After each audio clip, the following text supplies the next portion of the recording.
Ah ouais, incroyable ces images du Borussia Mönchengladbach qui apprennent leur qualification pour la suite de la Ligue des Champions sur une tablette.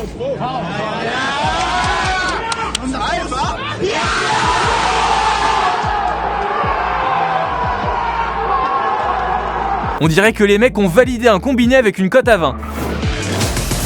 Salut les sportifs, c'est Greg, vous êtes dans la frappe et l'infosport du jour à retenir, c'est Antoine Griezmann qui casse son contrat avec Huawei.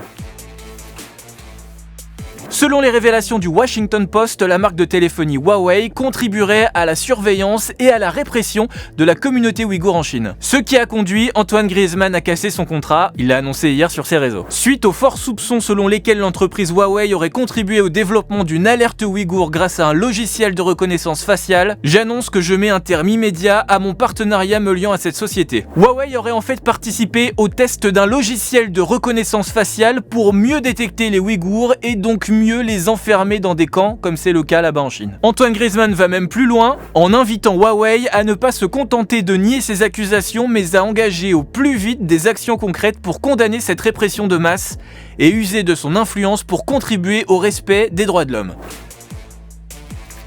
C'est fort, c'est très fort de la part d'Antoine Griezmann et c'est pas la première fois qu'il s'engage comme ça. Ça a été le cas aussi il y a 2 semaines suite à l'affaire Michel Zecler, ce producteur de musique qui avait été tabassé lors d'une intervention policière. Il avait tweeté « J'ai mal à ma France ». Griezmann avait aussi participé au clip de l'équipe de France destiné aux élèves suite à l'assassinat de Samuel Paty. Bonjour, aujourd'hui vous êtes en classe. Il vous arrive de discuter avec vos camarades, vous n'êtes pas toujours d'accord. Mais le plus souvent, vous êtes heureux d'être ensemble, de retrouver vos professeurs, d'apprendre. Il avait aussi soutenu les footballeuses espagnoles qui réclamaient les mêmes droits que les footballeurs et puis en mai 2019, il avait même posé en une du magazine Têtu pour lutter contre l'homophobie. Bref, Antoine Griezmann est un joueur engagé et tant mieux, en espérant qu'il entraîne avec lui une longue série de joueurs qui comprennent l'impact qu'ils peuvent avoir dans la société. Et comme quoi, Griezmann peut aussi cadrer juste. Alors pas trop sur un terrain, mais hors du terrain, ça compte aussi. Allez, bon week-end.